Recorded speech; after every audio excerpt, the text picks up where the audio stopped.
to get you out of here in an hour. I really hope I can do that for your sake. And I'm hoping we can go over everything that you need to know nervous system-wise in an hour. At least everything that you should encounter in your test and on your boards.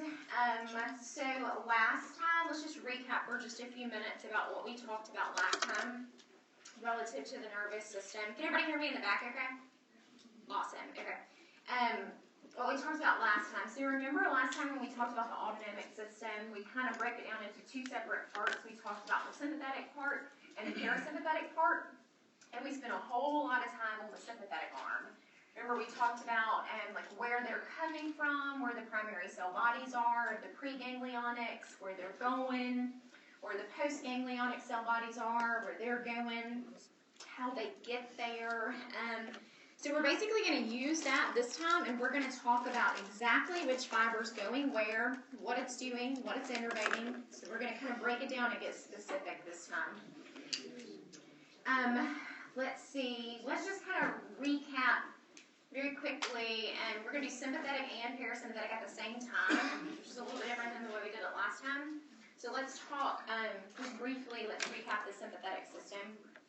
So where are the preganglionic cell bodies of the sympathetic system? IMLCC. Absolutely. The IMLCC and T1 through L2. Absolutely. So all of your preganglionic cell bodies are found there. And where exactly in the spinal cord is that area? It's in like the middle. Look, so it's in like the middle lateral aspect of the gray matter. Perfect. So those cell bodies, they send out what kind of fibers? Preganglionic fibers, absolutely.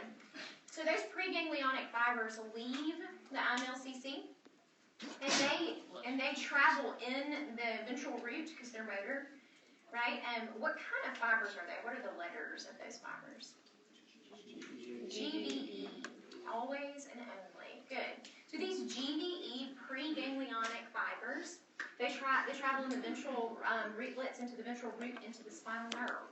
When they get into there, they've got to get access to the chain, right? The chain ganglia. So how exactly do they do that? So how do these preganglionic fibers get into the chain? The white rami communicans, absolutely. So everywhere you've got a preganglionic fiber leaving the spinal column, you've got to have a white rami communicans so it can get inside the chain, right? So therefore, do you have white rami communicans above T1? No. Do you have them below L2? No. Do they only exist within those levels because that's the only place you've got preganglionic fibers leaving? Okay? So once they get into the chain, now they get to decide what they're going to do, right? So every single fiber, no matter what it's going to do, that's the pathway that it takes. It goes inside the chain. Once it gets there, it just decides, is it going to synapse in the chain, or is it going to go up or down the chain, or is it going to leave the chain and go out and it's still preganglionic? Remember we talked about that last time. We kind of break it up into the different components. So you're going to actually see a lot of those different components tonight. So we're going to talk about why they're doing what they're doing. Remember we said it can enter in the chain and it can synapse at the level that it enters, right? So let's say we've got a fiber that's leaving T1 or T2. It can leave T1 or T2 and it can enter in the chain and it can synapse there, okay? From there, after it synapses, what kind of fiber is leaving? Postganglionic, absolutely. So if it synapses in the chain, then the fiber that leaves the chain is postganglionic. That fiber can either go out the gray rami communicans and join back up with the spinal nerve. And if it does that, it's going out to the periphery. Okay, it's going out to your limbs and your skin and your blood vessels and your hair follicles and your sweat glands. Okay, so that's what it's doing if it's joining back up with the spinal nerve. Okay, it can also synapse at the level in the chain, or it can go up or down and synapse in the chain. And it can then leave the chain and go into the body cavity, still postganglionic. Okay? And then when it does that, it's going to innervate things in the thorax. We're going to talk about those in a second. Okay? So that's one option, two option. The third option, it can go into the chain, choose not to use the chain. So it can pass straight through the chain and continue to leave the chain. And when it does that, it's looking for what kind of ganglia? A prevertebral ganglia. Good. So it's looking for one of those 4 ganglia types that we talked about last time to synapse in those. When that fiber does that, it passes through the chain and it goes out into the body cavity and it's looking for its prevertebral ganglia. What kind of fiber do we call that? A slant-shaped nerve. Good. So those are slant-shaped nerves. What about those two? Okay, so I just wanted to refresh your memory on what all this nomenclature was before we start throwing it around, okay? So let's just start at the top. So what I've done is I've kind of drawn you out every level of the INLCC so that we can talk about what each level is doing, okay? And I will tell you that you are going to have variability in the levels based on what resource you're using, okay? If you look it up in Gray's versus if you look it up in Moore's versus Wikipedia versus Netter's, you're going to have a little bit of variation. Some things are going to tell you some things are T1 through T4 and something else might say it's T1 through T5, something else might say it's T2 through T2 to T4. As long as you know the general area, you're going to be fine. Nobody's going to get that specific with you, okay? We're not going to make you pick an answer based on is it T4 or T5 at the bottom, okay? As long as you understand from that general area those fibers are doing what and what kind of fibers are they, okay? So just that as a preference. So like don't freak out if I say T1 through T5 and you're like, but Gray says it's T1 through T4. That's okay, okay?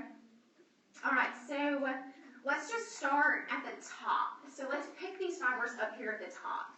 So for the most part, you can kind of divide it. I usually divide it right here at T5. Okay? So above T5 is going to primarily handle things in the thorax. Okay, so let's talk about what they're doing. And let's break it down between cardiac and pulmonary.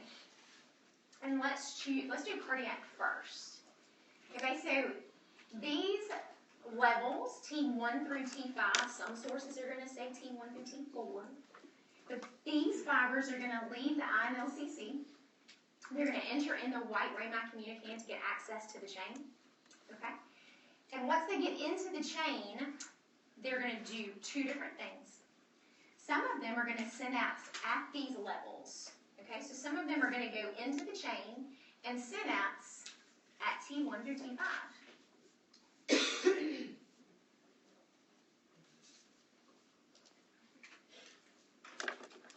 Okay, so the fibers that are leaving T1 through T5, if they synapse there, what kind are they? Post-ganglionic. Good. Okay, these are going to be going to the heart. Okay? So some other fibers from T1 through T5, more so the upper levels, like T1, T2, they're going to send out fibers that instead of synapsing at the level where they leave, instead, they are going to go up the chain, and they're going to synapse on your cervical ganglia.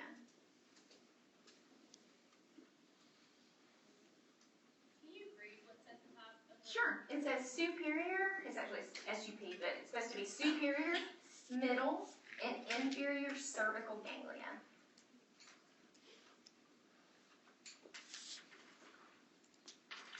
And then don't forget the inferior cervical ganglia in most people is fused with the ganglia at T1. We call that ganglia the stellate ganglia when they're fused together. That's what that word is written out, stellate. Okay? So again, you've got fibers leaving T1 through T5 that are going to enter the sympathetic chain and synapse at that level, and then leave the chain as postganglionic fibers going to the heart. Okay? You've also got some fibers leaving that level that are going to go into the chain, and they're going to go up to the cervical ganglia and synapse in the cervical ganglia. Okay? And then you've got postganglionic fibers leaving the cervical ganglia, going back down to the heart. Okay? Sometimes in the literature, you'll actually see these top 3, the ones that leave the cervical ganglia, you'll see those referred to as the cardiac nerves. Sometimes you'll see them referred to as the superior, middle, and inferior cardiac nerves. Okay?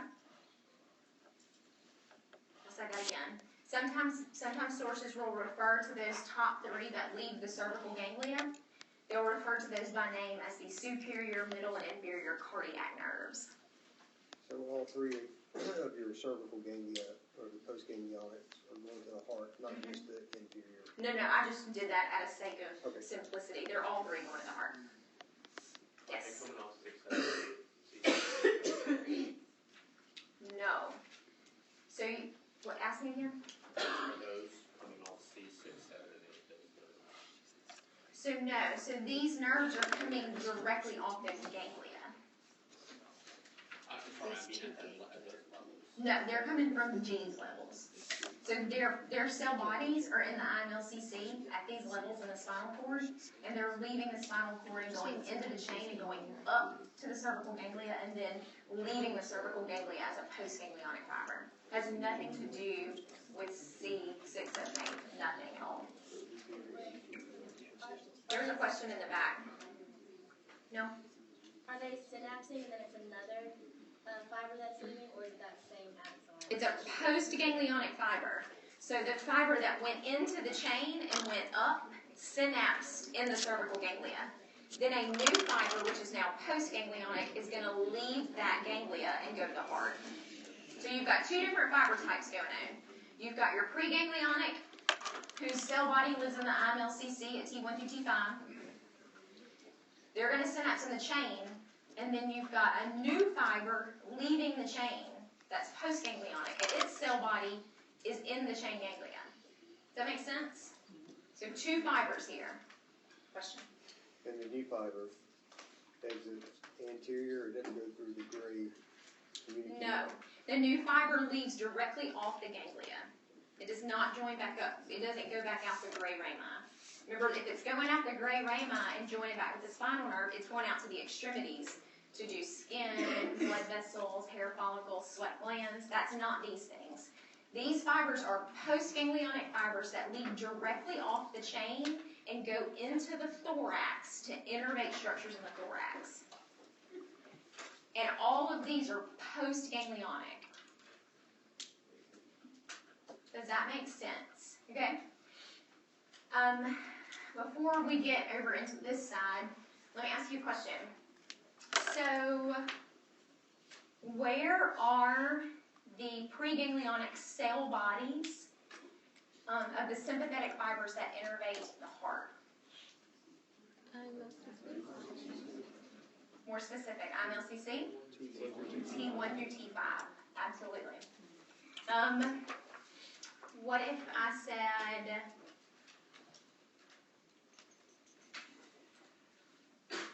where are the postganglionic sympathetic cell bodies that innervate the heart?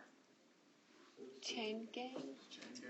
The chain ganglia, but be specific. T1 to T5. T1 through T5 And the cervical ganglia, the superior, middle, and inferior cervical ganglia. Absolutely. Okay. Does that make sense? Everybody see why those answers are the right answers? Right. Good. So that is sympathetic, okay? What we talked about is only sympathetic. Okay? Alright? So what about the parasympathetics? Does anybody have a different color besides blue and brown? Oh, I do. Red would be awesome.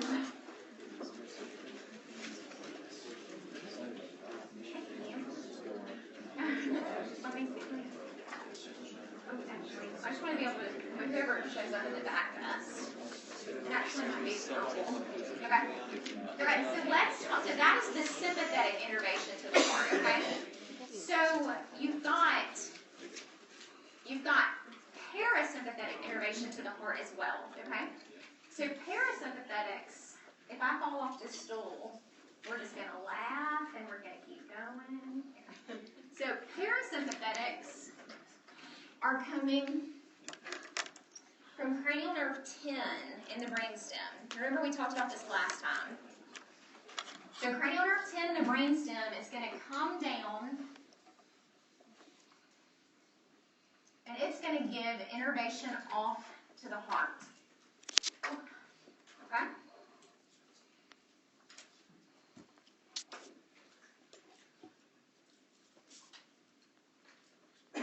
Okay, so what kind of fiber is that? Is it preganglionic or postganglionic? Preganglionic. Preganglionic, right?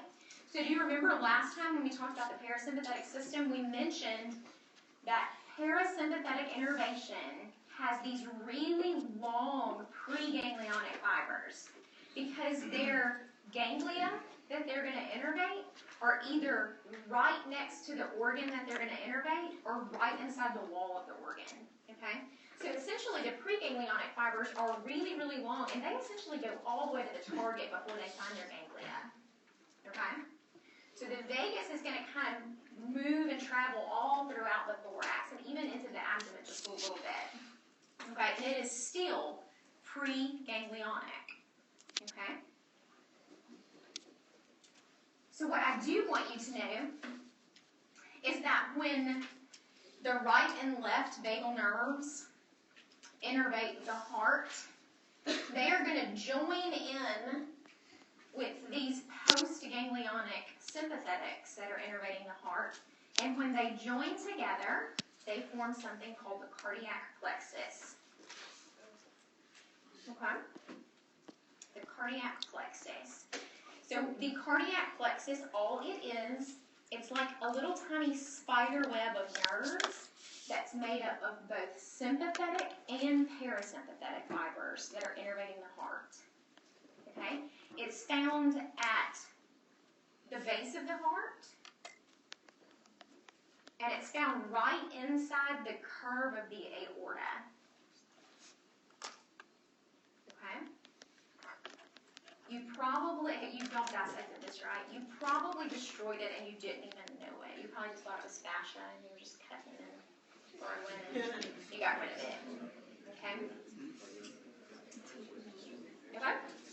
So cardiac plexus, it is just the intermingling of sympathetic and parasympathetic fibers that are innervating the heart. Okay? What kind of sympathetic fibers are in the cardiac plexus?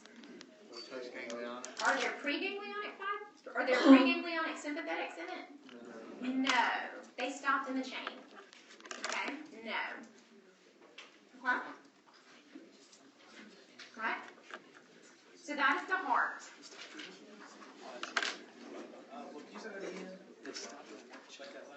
Oh, I said, are there preganglionic sympathetic fibers in the cardiac plexus? No, because they stopped in the chain. So it is postganglionic sympathetics, and you've got a little bit of both of the paras. It's mostly the vagus, which is pre, but you've got these tiny, itty little parts of your postsympathetic paras too that are in there.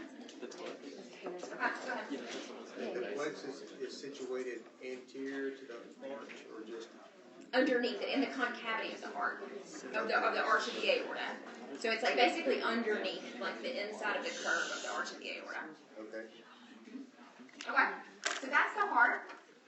Let's talk about the lungs for a second. All right, let's do. Before we move on, let me ask you. Go ahead.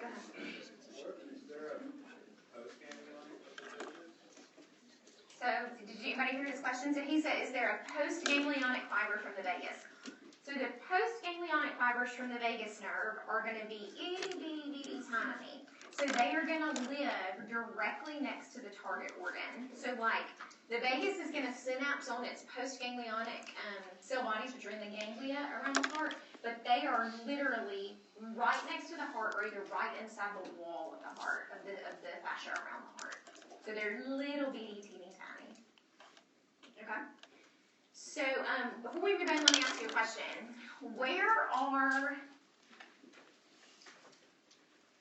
I don't think you're going to get this specific, but I just want you to understand in case you see this. Where are the postganglionic cell bodies of the superior, middle, and inferior cardiac nerves. T1 and T2. Let me ask it again.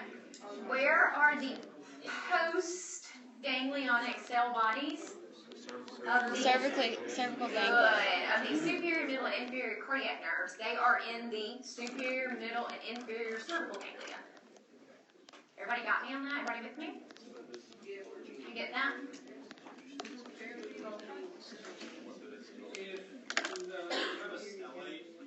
You still have the inferior cardiac nerve and the T1 nerve going to the heart, or? I honestly don't know the answer to that question. I don't think it matters. No, but like logistically, I don't know. I would think not, because essentially they function as one ganglia. Like most of your bodies have that.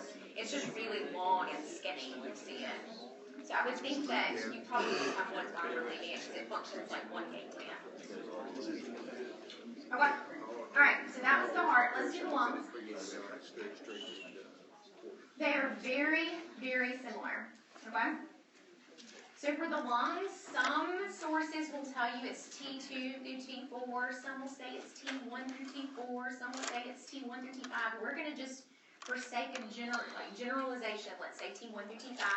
But just know there is variation. You will not be tested on which one. They're never going to give you both options and make you pick between the two. Okay. So for generalization, let's say T1 through T5.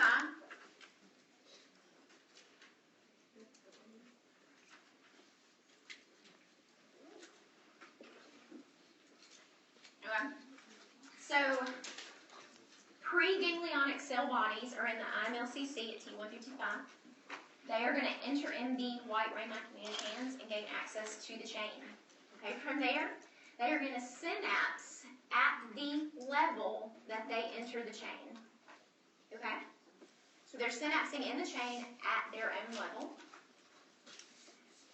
And then they are going to leave the chain.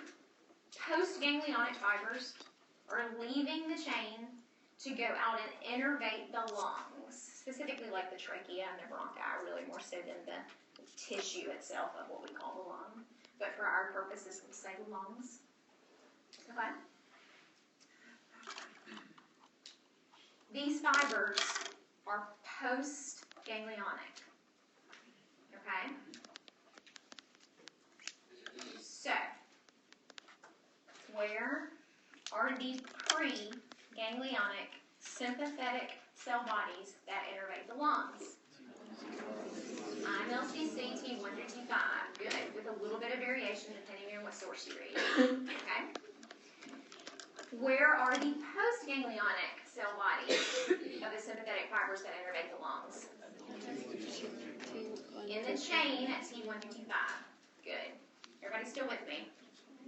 Awesome. Okay?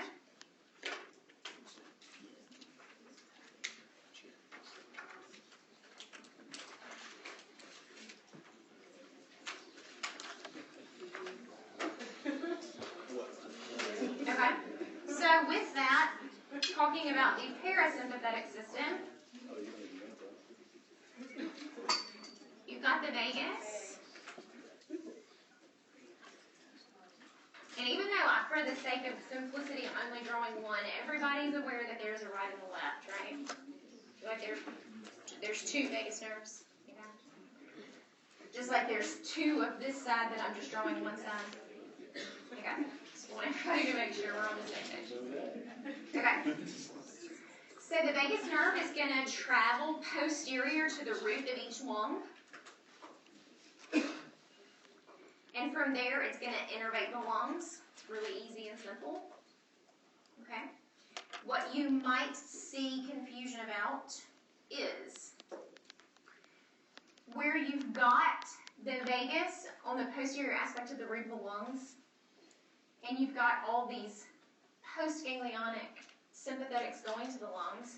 They are going to do the same thing that we did in the heart. They're going to kind of mix together and form a plexus, okay? They're called the pulmonary plexi. There are two of them, okay? There's an anterior and a posterior one on each lung. Okay? So on the anterior surface of the right and left lung, there's a pulmonary plexus. And on the posterior surface of the right and left lung, there's a pulmonary plexus. That plexus is made up of postganglionic sympathetics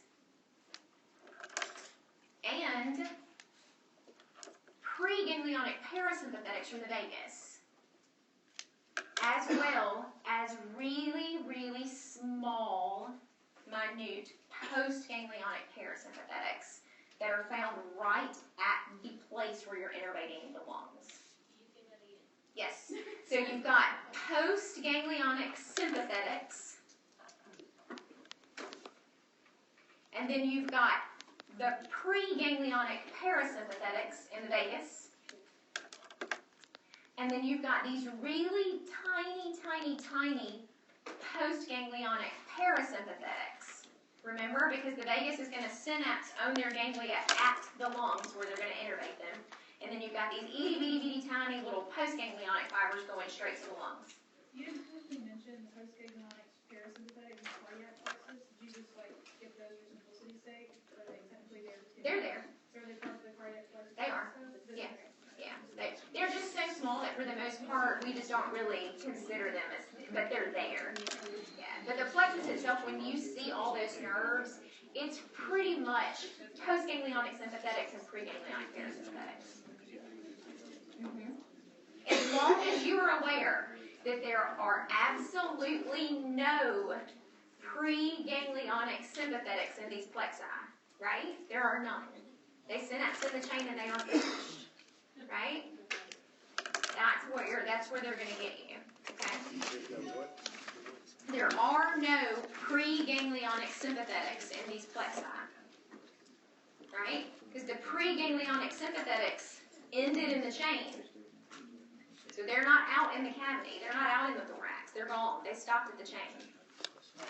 With the parasympathetic, are they connecting at different places? Is that why there's boots right there? How do you preganglia and postganglia? So I know when in your brain, when you think of the vagus nerve, you think of one nerve, right? So don't think of it that way. So when it gets close to what it's going to innervate, when it gets close to it, isn't he handsome? That's my husband. Who's stealing my purse as we speak.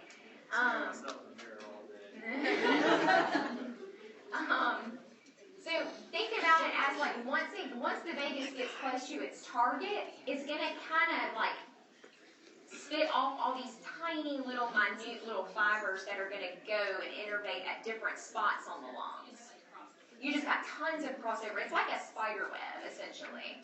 Like if you can find one that's intact, it looks like a spider web. It looks like a really thick spider web. People think it's fascia, but it's not. It's a bunch of tiny little nerves. Okay? All right. Again, so you've got one cardiac plexus. Oh my gosh.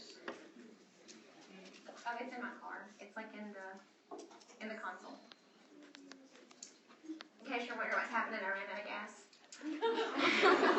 So he's fixing it for me. I texted him, I was like, I can't get home, I ran out of gas. Walk the rest of the way? Yeah, the struggle is real. So one cardiac plexus, right? Just one cardiac plexus. But with the pulmonary plexus, you've got an anterior and a posterior in each lung, okay? But both fiber types are the same in both plexi, okay? And you kind of understand what they are because you're going to be seeing that term thrown around all over the place, okay? Plexi, okay? Cardiac plexi, pulmonary plexi. You also have an esophageal plexi, okay? That's essentially coming from the exact same place and doing the esophagus. It's just not very important because it's just the esophagus. Not that that's not necessary, but what I do want you to know is that all of those are they're kind of feeding together for the most part. And so you've got crossover fibers from the cardiac and the pulmonary that are all intertwining with each other. Okay? So you've got fibers just everywhere. They're just so small that you can't like tease out which one's going where, what they're doing. But essentially, the cardiac plexus is going to touch and mesh with the pulmonary plexus. Okay? They all feed in together. Okay? Okay. So let's move down. Let me ask you this question. So who went to MC? Raise your hand who went to MC. Okay. If you went to MC, Dr. Baldwin probably taught you that sometimes we call, if you didn't go to MC, cover your ears, because this might confuse you. Dr. Baldwin probably taught you that sometimes these are called sympathetic splanchnic nerves. That's not right, and he'll tell you that that's not right, okay? He just teaches that because some of the old, literature, that's what they call it. But they are not splanchnic nerves. These are post-ganglionic fibers, okay? So do not be confused. Are the ones in the vagus nerve spinal cord? Yes, they are. We don't call it the vagus splanchnic nerve, but good if you wanted to. But yes, it essentially functions just like a splanchnic nerve. It is a pre-ganglionic fiber out in the body cavity starting to start prevertebral ganglia. Okay? Okay, so that is thorax. And essentially you got the same fibers from the same spot going to the bottom part of the esophagus. It's doing the same thing. Okay? Alright, so that's thorax. So let's get down into the abdomen.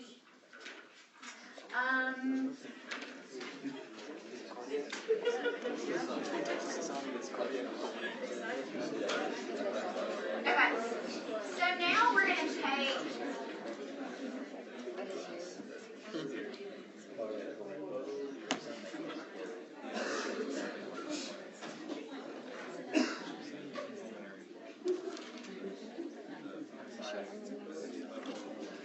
okay, so let's get out of the thorax and go down into the abdomen. So the first one that we're going to do is fibers that are leaving T5 through T9. And I don't have everyone drawn, so. Okay? So fibers from T5 through T9 are going to, they're going to be, their pre-ganglionic cell bodies are in the IMLCC. Okay? They're going to leave the spinal cord, go into the ventral rootlet, into the ventral root, into the spinal nerve, and then into the white rami communicans. Everybody with me? Same pathway every single time. Then when it gets to the sympathetic chain, they are going to pass directly through the sympathetic chain, and they are going to exit the chain and not synapse there. Okay? When they do that, they are still pre-ganglionic, right? Because they didn't use the ganglia in the chain, okay?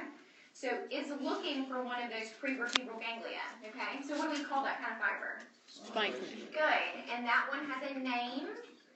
It's called the greater splanchnic nerve.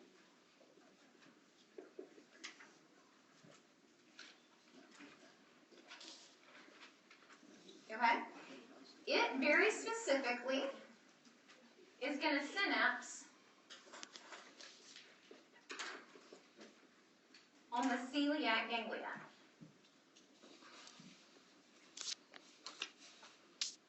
Okay? Then fibers that leave the celiac ganglia are what kind of fibers? Good. They are post-ganglionic.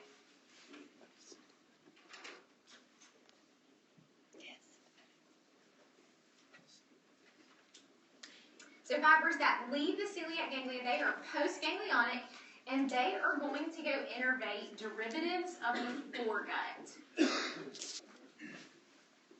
So they're going to innervate all the embryonic derivatives of the foregut. Okay? So this is like the stomach, the first half of the duodenum, which is like part 1 and 2 of the duodenum, as well as the liver and the gallbladder.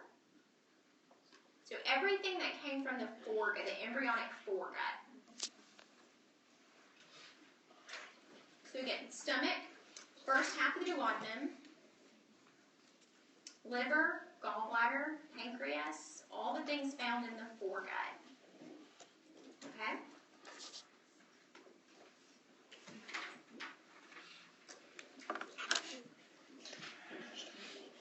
She said gallbladder. Gallbladder. Pancreas cell.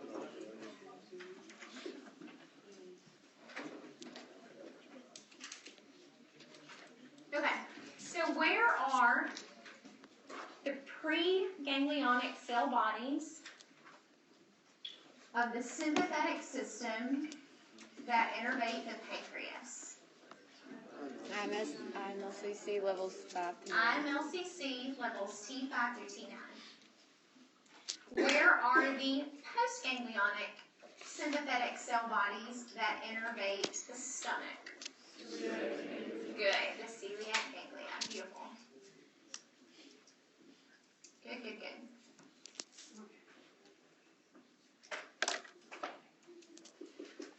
Okay. Our next one is coming from T10 and 11.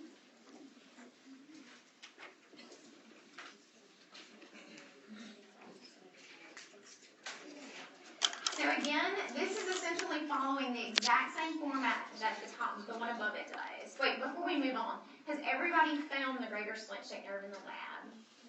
Like you should be able to find it and hold it in your hand. If you haven't, you better find it. So you can find it in the posterior mediastinum, laying on top of the vertebral bodies as it courses down to go through the diaphragm to get into the abdomen. So it is in the posterior mediastinum, so it is in the thorax. Okay? Make sure you find it. They're going to tag it. Okay? Again, posterior mediastinum laying on the surface of the vertebral bodies before it goes down through the diaphragm to get into the abdomen. Okay? Make sure you find it there. Okay.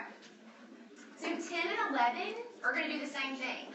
Preganglionic cell bodies in the IMLCC, they're going to leave the spinal cord and they're going to go into the white rami. They're going to go into the chain and they're going to pass straight through the chain and not synapse there. Okay? So that means they are what kind of fibers? Preganglionic. Good. And we call this one, what's its name?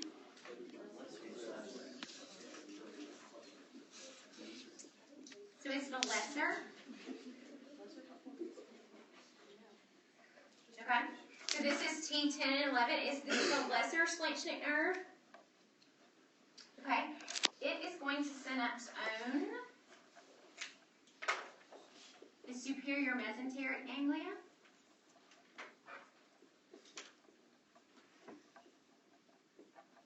And the aorticorenal ganglia.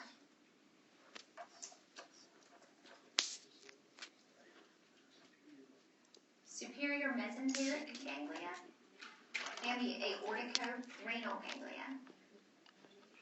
Okay, so these are the location of your postganglionic cell bodies. What kind of fibers are going to leave those ganglia? Good. Okay, so those postganglionic fibers are going to innervate derivatives of the embryonic midgut. No, that's simplicity, just to keep it all together. We're not going to make it that specific. Is the aortorenal another name for superior mesenteric? No, they're different. So you've got 4 different types of prevertebral ganglia. You've got celiac, superior mesenteric, inferior mesenteric, and aorticorenal. Those are your 4 types of prevertebral ganglia. We'll talk about all 4 of them. And you mentioned these in our first. I did. Yes, I did. So we mentioned these the first time that we went over sympathetic stuff. So these are your 4 prevertebral ganglia. Okay?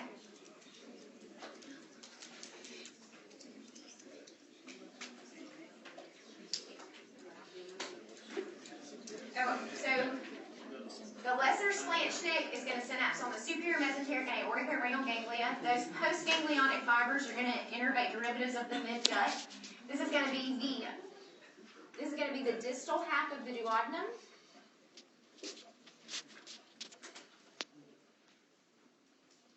This is going to be your jejunum and your ilium. This is going to be your appendix and your cecum, as well as your ascending and transverse colon. That was a lot. I'll say it again. So this is going to be the distal half of your duodenum, so duodenum parts 3 to 4,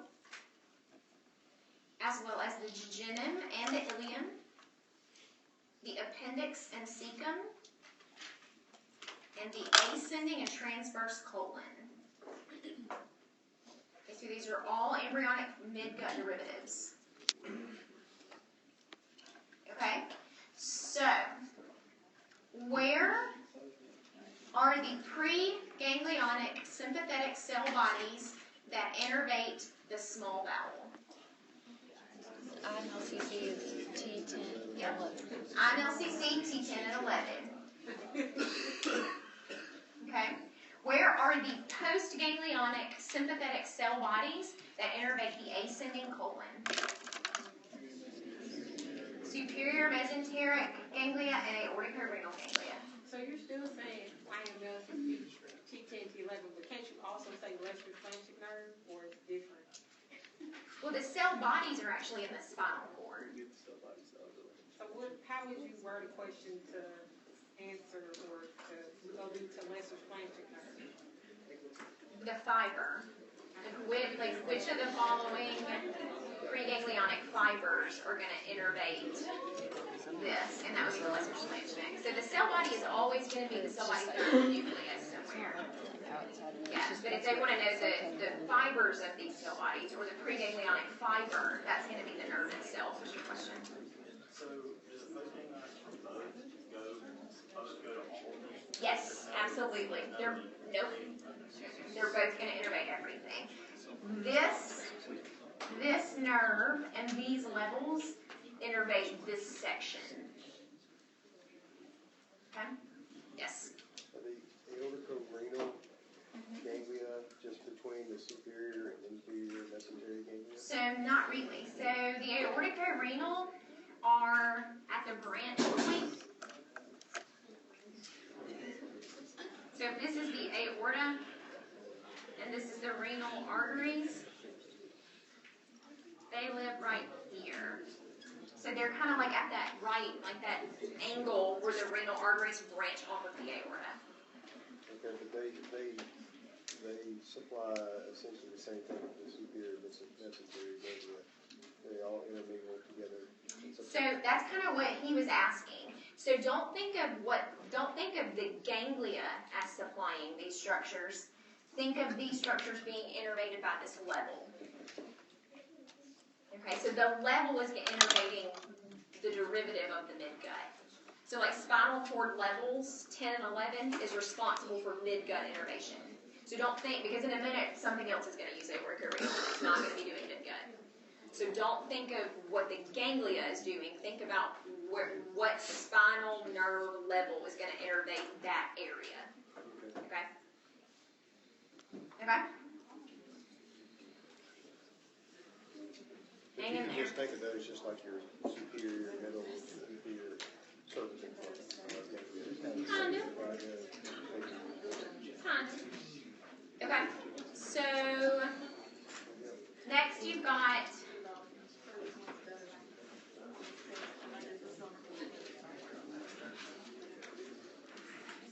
got lonely little T12. And it's what kind of fibers? Preganglionic, and what's its name? Good. Least Schlanchnick nerve.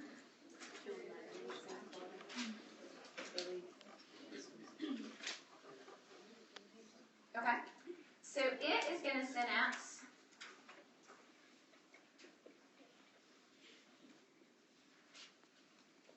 on the aorticorenal ganglia.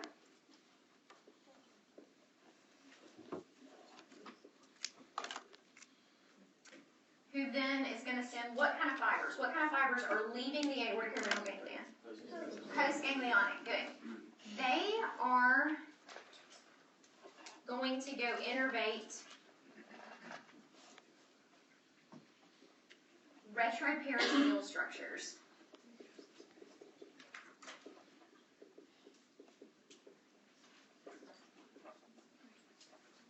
Okay, so retroperitoneal structures. So this is stuff like your kidneys, your ureters, your gonads, and it's even going to do a little bit of innervation in this of the smooth muscle in the aorta itself. Kidneys, ureters, gonads, and the smooth muscle in the aorta.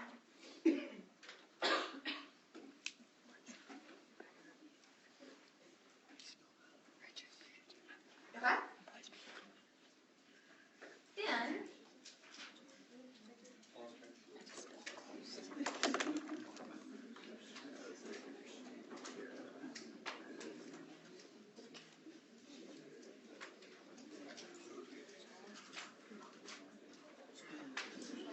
Then, you've got your last two levels. So now you've got cell bodies that are coming from L1 and L2.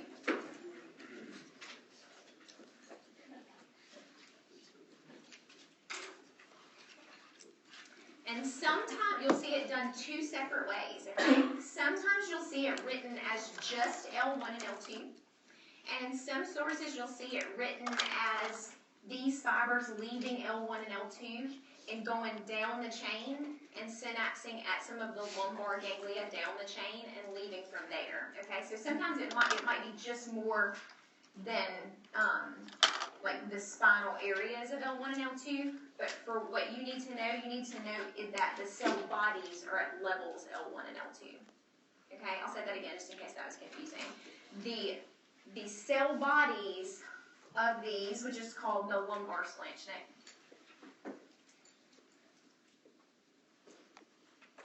So the lumbar schlanchnic nerves, the cell bodies are at levels L1 and L2. But sometimes in some sources, you'll actually see it that those fiber types left L1 and L2 and got into the chain and went down the chain, okay, and are going to leave going out some of your lower lumbar ganglia. They're still going to be preganglionic and schlanchnic, okay? So you might actually see the lumbar schlanchnic nerves drawn as multiple, like more than two. Does that make sense? Like why you might see that? But what you need to know is that it's levels L1 and L2. That's where the cell bodies are, okay? So these are your lumbar schlanchnic nerves. Okay, lumbar schlanchnic is going to use superior mesenteric,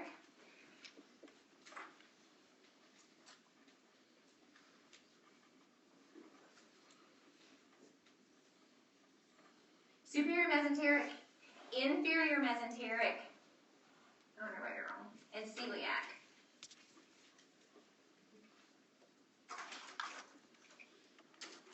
Ganglia, okay?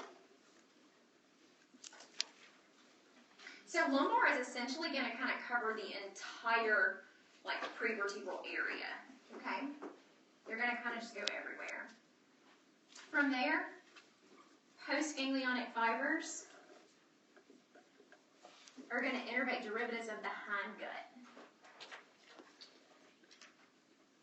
So this is going to be your descending colon,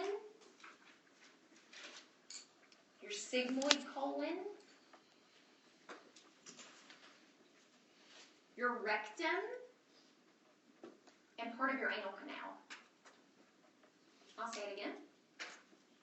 So this is going to be derivatives of the hindgut. So this is going to be your descending colon, your sigmoid colon, your rectum, and your anal canal. Derivatives of the hindgut. So levels L1 and L2 are going to be innervating hindgut derivatives. Okay? So if I asked you, where are the preganglionic sympathetic cell bodies that innervate the rectum, you would say I'm LCC, L1, L2, absolutely. Okay, do you see how this game's working? All right with me? Okay.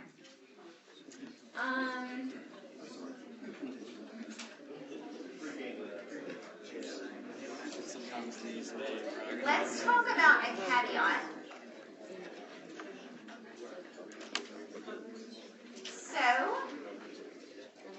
this is an okay. I was just wondering which one goes for spleen? Oh, I'm sorry, foregut. Foregut is this one, yeah. Good question, sorry.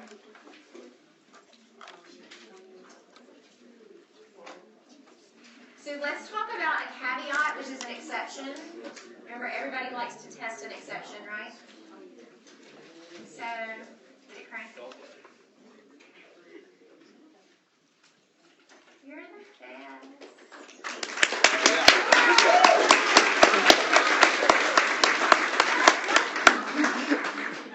He's so handsome.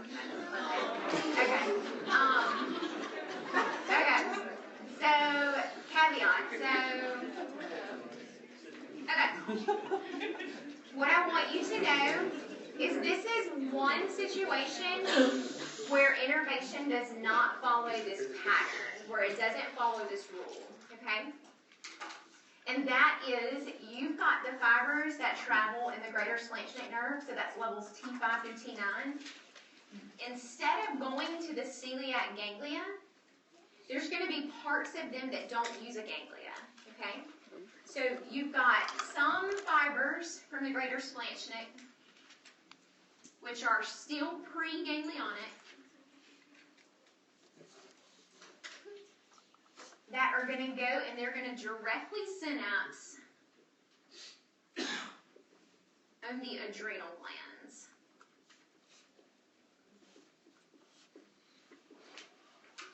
The other word you might see for adrenal gland is suprarenal glands. Okay, it's the same thing. It's just a tiny little triangular shaped gland that sits right on top of the kidney. Okay, so this is an exception. So these preganglionic fibers from T5 to T9 are going to go directly to the suprarenal gland or the adrenal gland, and they're going to synapse on that gland. So that is important because inside the adrenal gland, you know, it's got 3 layers to it. You might have done this in phys yet? No, you will. So it's got 3 layers. One of the layers is called the medulla. Okay? The medulla is going to house stores of epinephrine. Okay? So what this is doing is you've got this preganglionic sympathetic input to the adrenal gland. When it synapses on there, it causes the adrenal gland to release massive amounts of epinephrine. So that's that feeling you get of like what we call the adrenaline surge that you get with that fight or flight response. That is essentially where the majority of it's coming from. Okay, it's like super fast. Okay? So you've got preganglionic fibers that synapse on the adrenal gland, and the medulla of the adrenal gland releases epinephrine into the blood. And then the epinephrine goes through the blood to go to places that make it work. Okay? So that's the one place where you don't actually use one of these intermediate ganglia. Okay? Make sure you know that. So it's kind of like parasympathetic, like it's going straight to the thing and it's synapse there. Yes, but don't get it confused. If you think about that, just don't get it confused. It doesn't have anything to do with parasympathetics. But it goes directly to its source. Yeah. So the fibers themselves are preganglionic because they're coming directly from the spinal cord. There is no ganglia. I see what you're saying. Yeah, you can just think of the cells in the medulla as your secondary cell bodies. Because they themselves are going to release the... So there's no post-ganglionic. Right, there's no post-ganglionic. Mm-hmm. Good. Okay. So, we're already 2 minutes over, but we're not far from being done. Okay. So, that is going to get you sympathetics. So let's talk about the rest of this system parasympathetic-wise. And we actually did this last time, so this should kind of be a review to you. Okay? So you remember last time we talked about where the innervation for the parasympathetic system kind of transitions over? Okay, so the vagus is actually going to come down, and it's going to innervate everything to this level.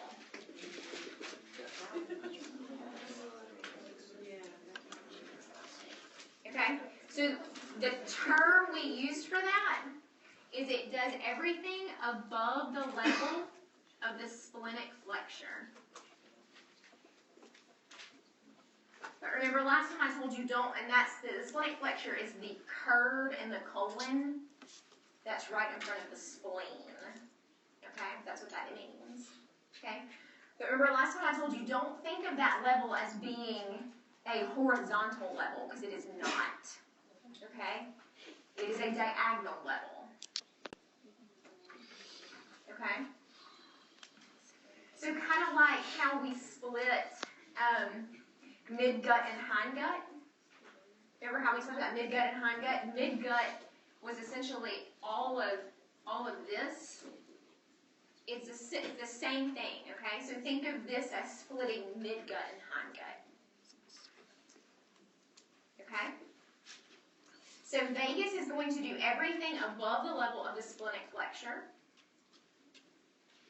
Below the level of the splenic flexure is going to be innervated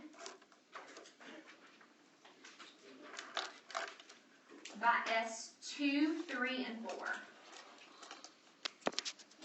So do you remember last time we talked about those levels, S2, 3, and 4 in the spinal cord? And remember, I told you that the cell bodies essentially live in the exact same spot in the spinal cord as the IMLCC. They're just parasympathetic cell bodies. It's a different nucleus. But they live in the same spot. Okay? So the cell bodies are coming from the spinal cord in that lateral region of the gray matter. Okay? And they are leaving. And when they come out into the pelvis down here, because we're in the sacral area, they are still pre-ganglionic, okay? And we call them what? The pelvic splanchnic nerves.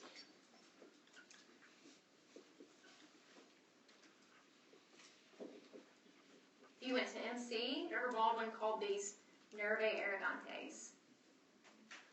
So how do they actually leave the spinal nerve? Good question. So he said, how do they actually leave the spinal nerve? They are actually going to leave with the nerve itself coming out of the sacral level. So they're going to leave with the spinal nerve proper, and right after the nerve branches into its ventral and dorsal rami, it's going to break itself off. As a separate? As a separate nerve. So it's going to be like dorsal rami, ventral rami, parasympathetic. But it actually comes out with the nerves proper, just like the sympathetics do before they branch off and go into the rami communicans. In case you're wondering what he asked me how do they get out of the spinal cord? They leave with the spinal nerve, and they just branch off. Okay? So the pelvic splanchnic nerves are what kind of fibers? Pre-ganglionic, absolutely.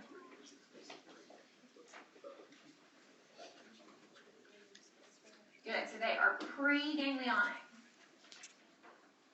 So when they come out of the pelvis, it sits like way down here inside the pelvic cavity. When they come out on each side, it's kind of like your hands, so like your fingers. They kind of come out of the spinal cord and they wrap around, and they kind of they form their own little plexus down here in the bottom when they come out. Okay.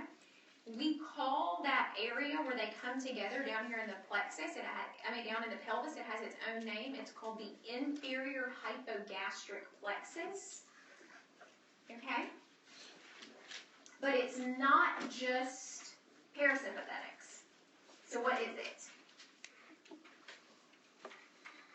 So it is your pelvic splanchnics that are coming from S2, 3, and 4. Meeting all of these that are coming down, okay? So it's your pelvic splanchnics, S2, 3, and 4, which are pre-ganglionic parasympathetics. They're kind of coming out and they are meeting up with all of these guys, all of these postganglionic sympathetics that are coming down. All, which ones specifically? Just, they're all, like, All they of them. all mix up. So like the lesser lease and the lumbar spine all good? Not so much the greater, it kind of stays up in the foregut, but all of this stuff, they're all kind of just going down there and kind of intermingling together. Okay? What I want you to know is a lot of times we call these nerves, you'll see them called in like literature as the prevertebral plexus. Okay? Because these are the prevertebral ganglia. Okay? So the prevertebral plexi are just all of these fibers leaving their ganglia, going to where they're trying to go. Okay? Mixed with these from over here. Okay? So we call it prevertebral when it's around these ganglia. Okay? It's going down, and these from the inferior hypogastric are coming up. Okay? So do you see where both of these systems are going to kind of come together and meet and like mingle together? Okay? So how do they connect? They connect. Your inferior hypogastric plexus is going to have two structures called your hypogastric nerves that are going to come up and connect with your superior hypogastric plexus, which connects to your prevertebral plexus. So let's say it again. Prevertebral plexus, which is all this, prevertebral plexus around all these ganglia, it's going down, and it's going to form at the bottom of the prevertebral plexus. It's going to be the superior hypogastric plexus. From there, a nerve is going to connect the superior hypogastric plexus to the inferior hypogastric plexus, and that nerve is called the hypogastric nerve. There's one on each side. Okay? So this is just a roadway to get the parasympathetics from the pelvis to get up into the abdomen and to get these abdominal nerves from the abdomen down into the pelvis. Can you explain which fibers do the superior hypogastric? So it's everything. They're all mixed together.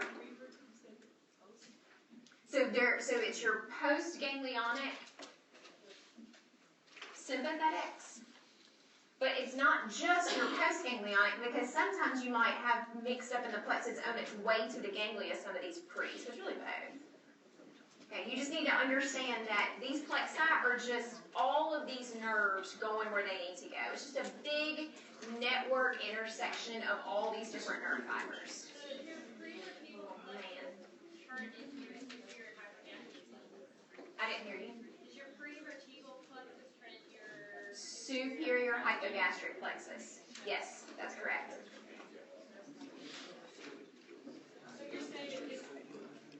you're saying it's mixing with the pre, the celiac, and the post. All those areas are mixing. Pre-ganglion, the celiac. Don't think of celiac. Like, celiac is just the ganglia.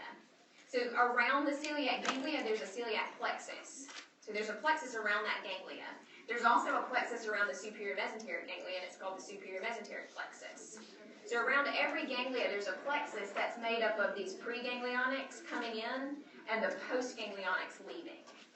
Okay? And all of these tiny little plexi, which are celiac plexus, superior mesenteric plexus, aortico-renal plexus, it's actually called the renal plexus instead of the aortico-renal plexus.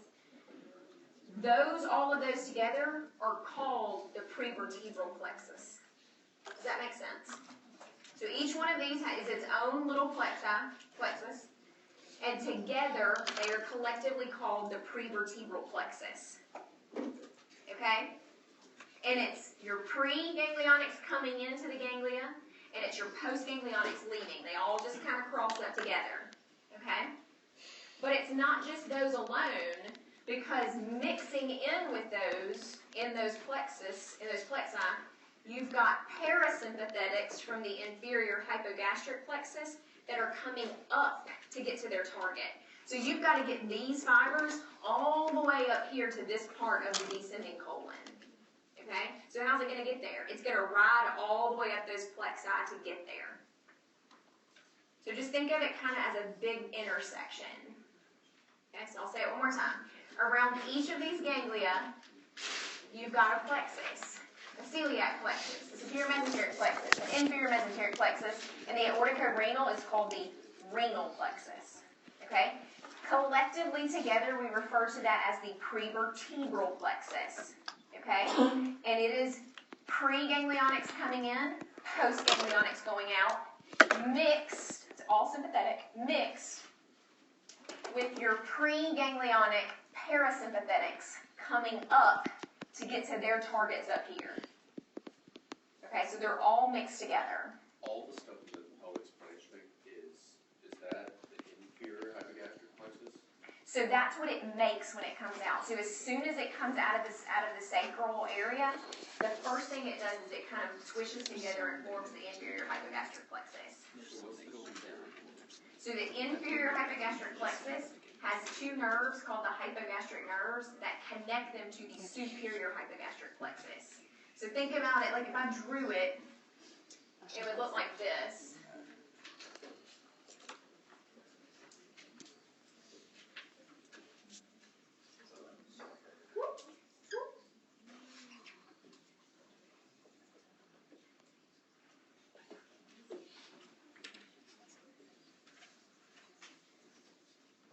Okay? So think of these as your parasympathetics, forming your inferior hypogastric plexus on each side that are connected by your hypogastric nerves, your right and left, to your superior hypogastric plexus, which is then going to feed into your prevertebral plexus. So what muscles in the spinal cord are in the superior hypogastric plexus? Everything mixes together. So in your superior hypogastric plexus, you've got your S2, 3s, and 4s going up, and you've got all of these coming down. They're all going in both directions. So it's all these different nerve types mixed together. That's what a plexus is. Okay? Okay. Quickly, let's talk about two things and then we're done. Okay, let's talk about GVAs and let's talk about referred pain. Okay, so GVAs. So GVAs are the sensory limb to your GVEs, okay? So think of them as the sensory arm of a reflex arc, okay? So where you've got this motor input that is all GVE, you've got sensory input coming back to the spinal cord saying, that's too much, or I need some more. It's just it's its own isolated reflex arc, okay? So your GVAs are sensory, and they are always going to follow the GVE back to the spinal cord where it came from. Okay?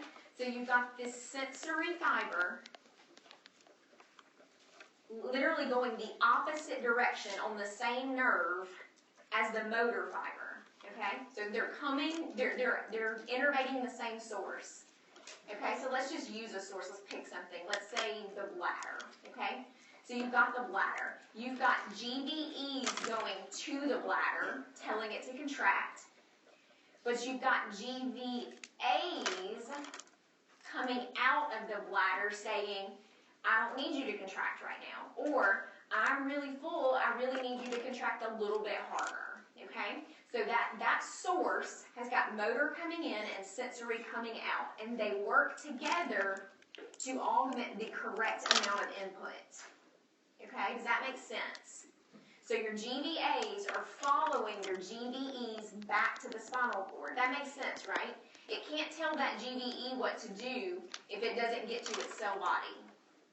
Okay? So the GVA has got to go tell that cell body of that GVE, give me more or give me less. Does that make sense? Okay. So let's talk just for a second about what that means in relation to referred pain.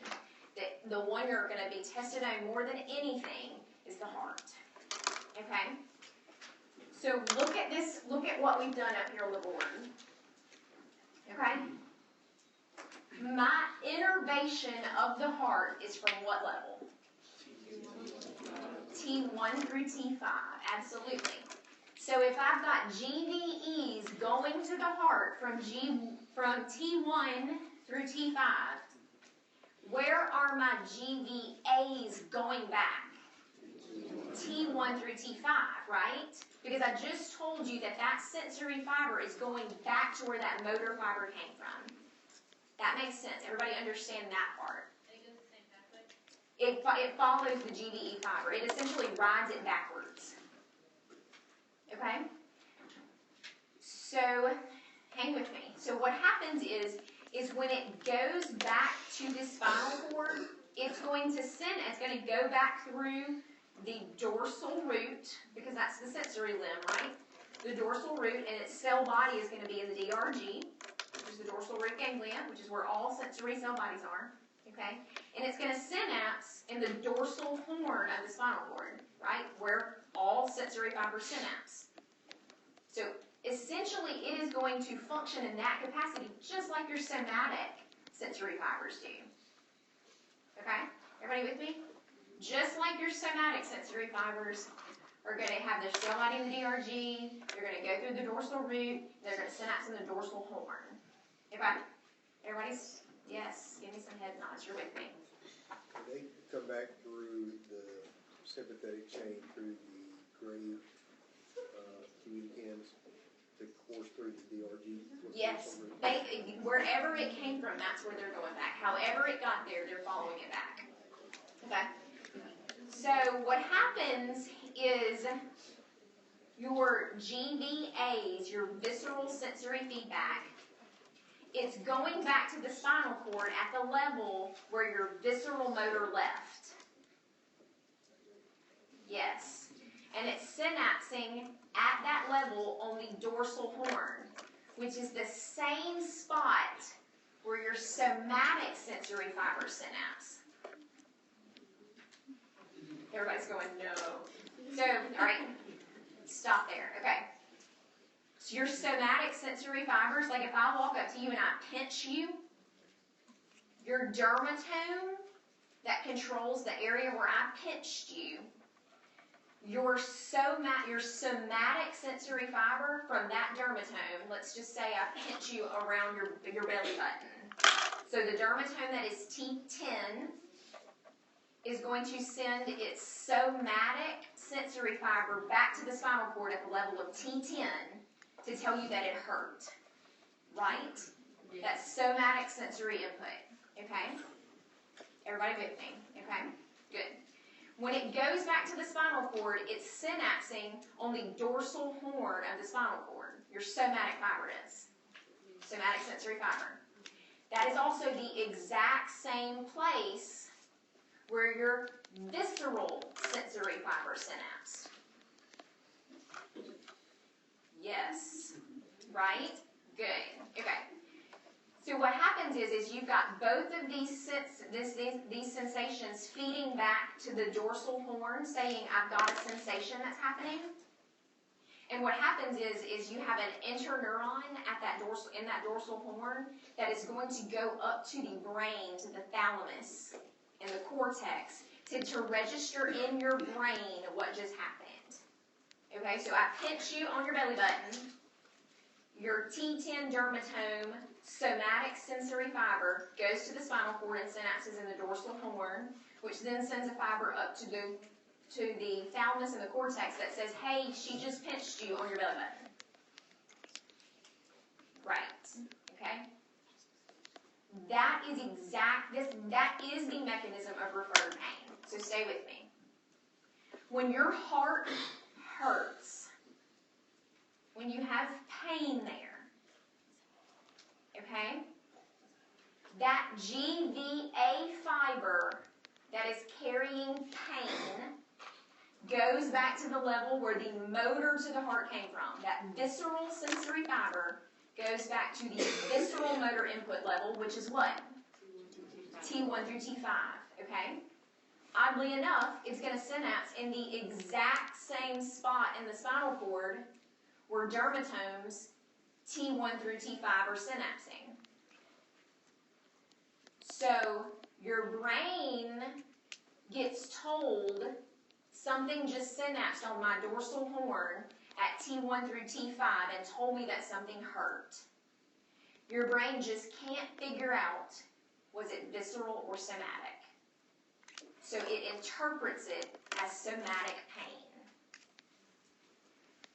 And that's why you feel it in T1 that runs right down that arm, and over here on this part of your chest where you've got those dermatomes.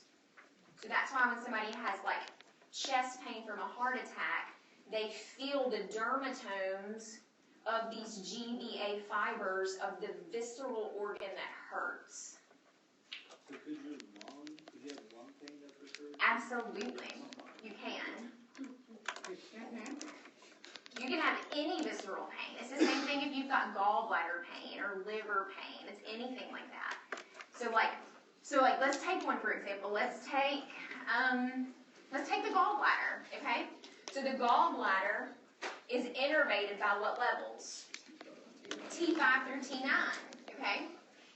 So when your gallbladder hurts, it's going to send a visceral sensory feedback to T5, the levels of T5 through T9, okay? Your body often interprets that as the dermatomes of T5 and T9 hurting, okay? Same, that works for any organ, okay? It refers back to the dermatome where you have somatic sensory input. That is what referred pain is. So that's why, like, heart attack people have back pain and stuff like that? Yes, because it wraps all the way around. Right. Okay. So stay with me one more thing. It takes 2 seconds, okay? Let's talk about the difference in pain from the visceral sensation, okay? Visceral pain is always carried on sympathetic GBEs. Visceral pain is always carried on sympathetic GBEs. Parasympathetic carries all the other sensation. It carries stretch, temperature, like things like that. Distension, anything like that. So sensation for the visceral system is carried in two different ways. All the pain from the visceral system is carried in the sympathetic network. All the other type of sensation is carried in the parasympathetic network. You don't have to understand it as long as you know it.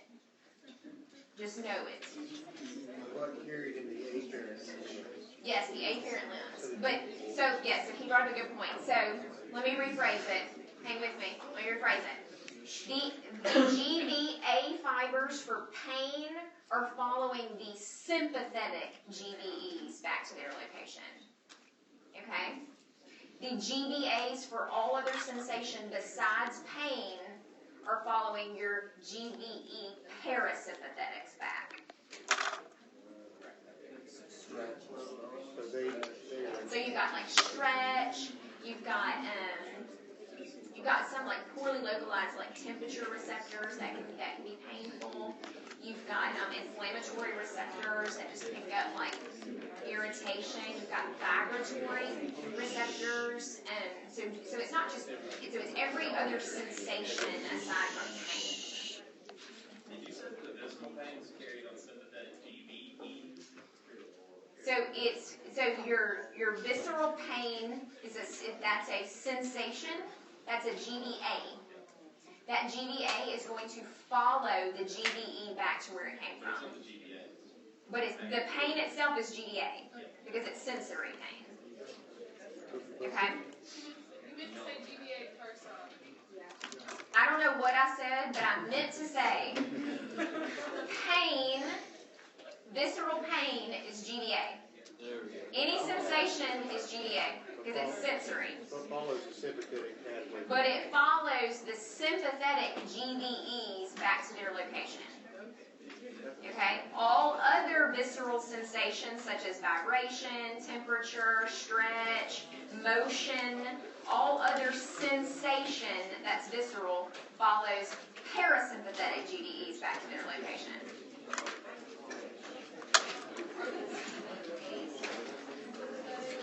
No. Parasympathetic, sympathetic is only motor.